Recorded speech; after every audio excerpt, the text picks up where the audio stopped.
All right, back to school is just weeks away, if you can believe it, but how can you get yourself and your kids back into the swing of that fall routine? Here to help us out is Dr. Patty Ann Tublin. Thanks for being with us today. Good morning, back to school already. No, every kid at home is going, no. And every mother's going, yay. So you have some easy ways that kids and parents can kind of get back into it, right? Yes, it's really important to establish the new routine ahead of time.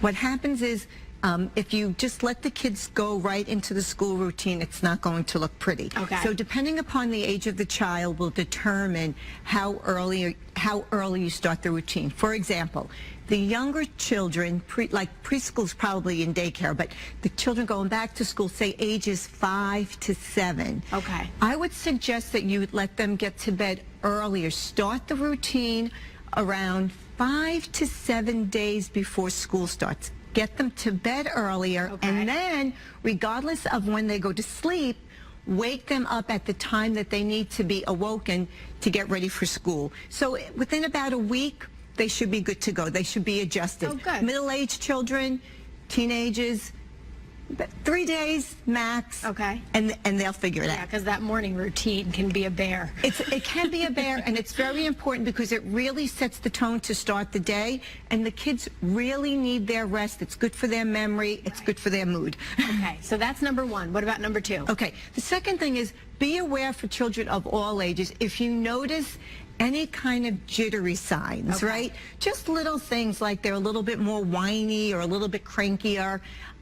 They're probably nervous, and with new beginnings we all get nervous, adults as well. So just ask them what's going on. Do they have any concerns?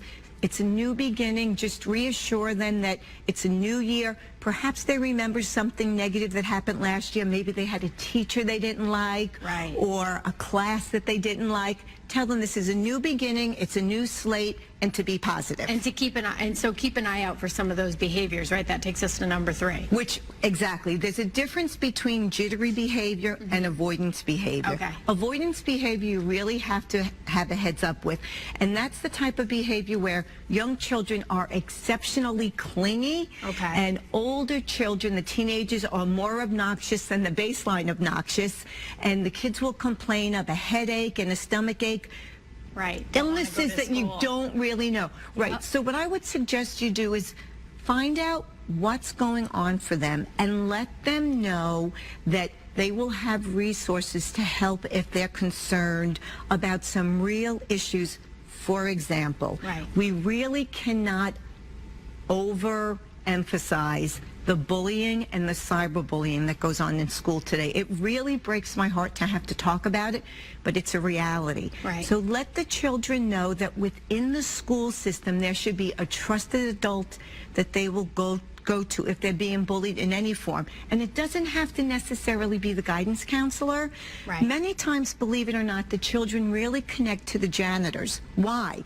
The janitors know and see everything. They see who's hanging out down, back by the garbage cans, and they see who's cutting classes. So let the children know that there's a safe place that they can go to, an adult, and then if you need to partner with the school, please do so.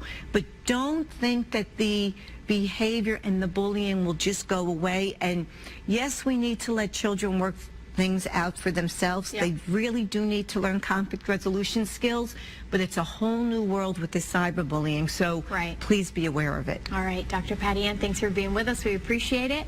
We'll be back after this. Okay.